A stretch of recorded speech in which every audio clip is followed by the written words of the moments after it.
Bab 4274. Sinar cahaya yang memancar ke segala arah.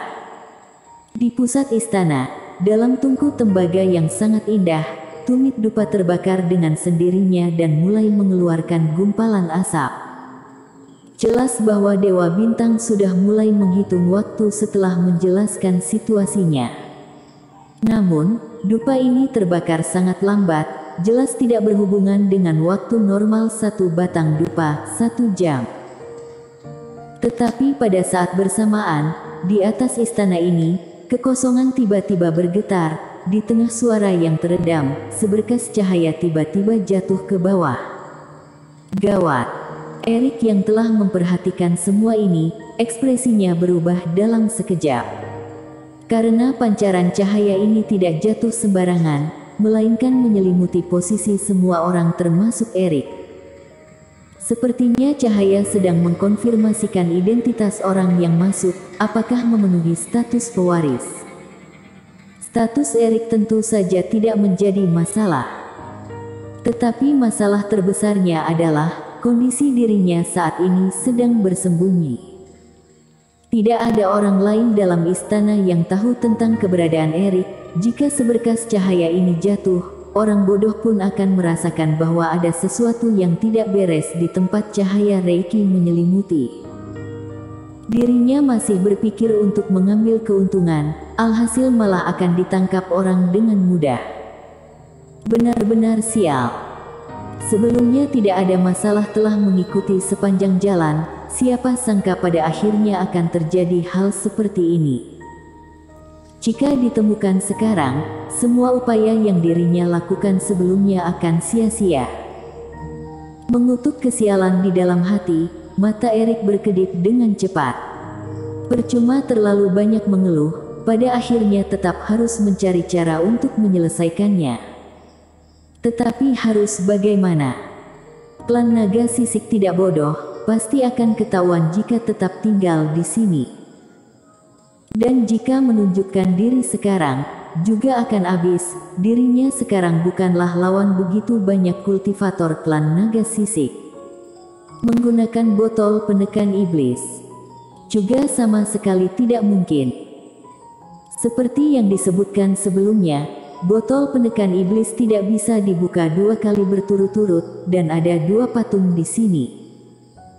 Segala macam metode tampaknya tidak berguna, dan dia harus menemukan taktik untuk menyembunyikan diri dari lawan sebelum seberkas cahaya jatuh sepenuhnya.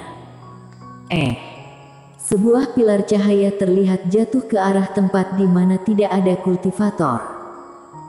Hal aneh ini telah menarik perhatian banyak kultivator dari klan Naga Sisik. Hanya bisa bertarung.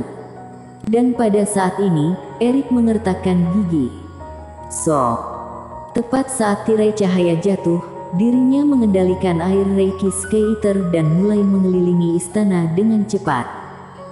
Karena diam sudah pasti mati, maka dirinya harus bergerak lebih teliti.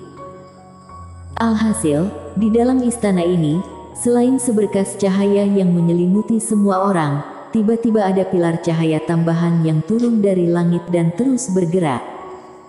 Pilar cahaya ini segera menjadi hal yang paling mencolok di dalam dan di luar istana. Sekarang Erik tidak lagi berusaha bersembunyi, tetapi sengaja membuatnya lebih jelas. Apa yang terjadi? Jika seberkas cahaya tiba-tiba muncul di suatu tempat, semua kultivator akan segera waspada, tetapi benda ini terus terbang. Tetua berambut putih tercengang, tetapi tidak memahaminya. Penatua Agung, cahaya ini tampaknya sedang mengukir suatu jejak di udara.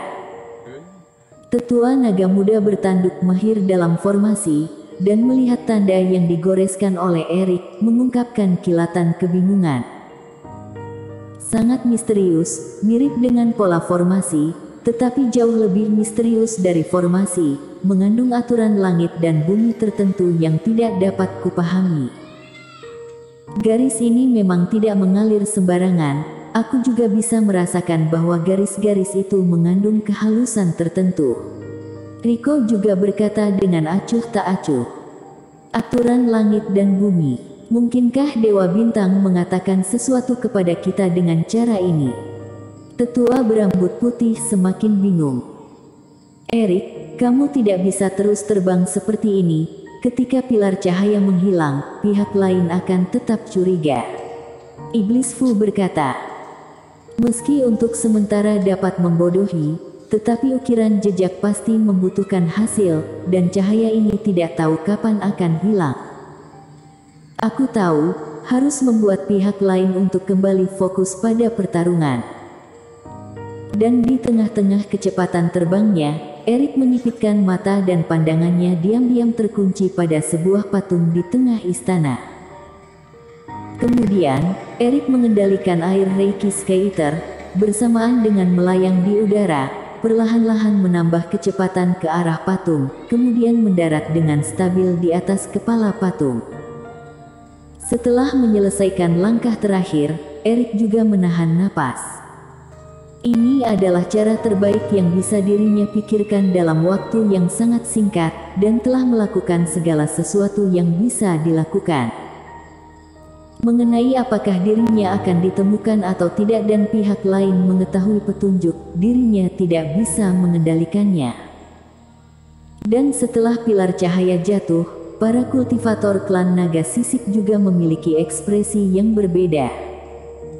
Dari sudut pandang Erik, dia hanya menggambar pola dewa di udara, kemudian mendarat di atas kepala patung.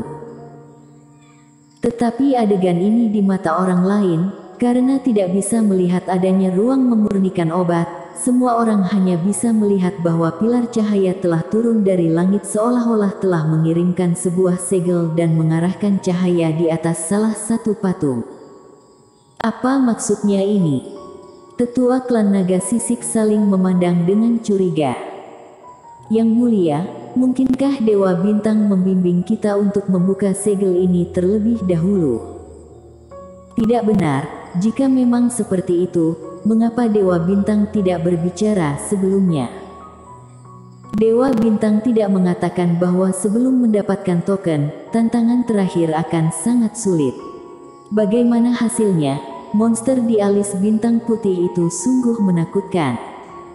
Saat semua orang berdiskusi, pandangan Rico sudah tertuju pada bagian atas patung. Kerohanian menyebar dalam sekejap dan beredar ke segala arah. Hope. Energi yang kuat dari kerohanian langsung menyapu bagian atas dan bawah patung, tidak melepaskan setiap celahnya. Namun saat ini, Erik telah sepenuhnya menahan kerohaniannya, tidak ada sedikit pun yang menyebar keluar.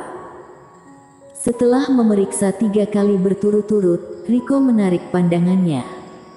Tidak peduli apa arti cahaya ini, kita pilih patung ini. Teman seiman Feng, teman seiman Yan. Setelah selesai berbicara, Rico melihat ke samping. Tidak membutuhkan bantuan kalian dalam pertempuran nanti, tetapi kalian harus membantuku mengawasi patung ini agar tidak ada masalah di sini. Mengerti, Yang Mulia Pangeran. Ketua Sekte Awan segera memberikan hormat. Jelas, Rico juga tidak sepenuhnya merasa tenang. Waktunya terbatas. Setelah memutuskan, Rico langsung berjalan ke depan patung tanpa omong kosong. Energi bintang di cincin kuno mengalir masuk, mengaktifkan segel di bawah patung dalam sekejap. Cit-cit. Kali ini, objek yang disegel bukan lagi ketua iblis wilayah asing, melainkan sesuatu yang seluruh tubuhnya memancarkan aura kematian, seolah-olah itu adalah tengkorak iblis jahat. Tengkorak ini sangat tua sehingga tidak memiliki kulit, darah dan daging, hanya ada sedikit rambut putih tergerai di dahinya yang botak. Di kedua rongga mata hitam itu, hanya ada 2 gumpalan api hantu yang berkibar tertiup angin. Aura kultivasi yang dipancarkan sangat kuat hingga mencapai puncak fase penilaian 2 kegagalan. Energi kehidupan, energi kematian, bagus, bagus, bagus.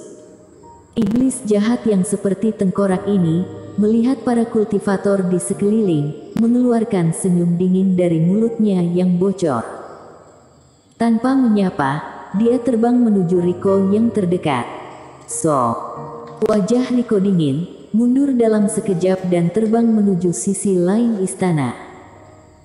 Tengkorak iblis juga mengejar dengan ketat, dan kultivator lain klan naga sisik bergegas maju dengan teriakan pelan. Dengan iblis jahat yang terpancing pergi, Sugo dan yang lainnya mendarat di samping patung itu dengan rasa takut. Mereka merasa bahwa monster tengkorak ini terlalu kuat.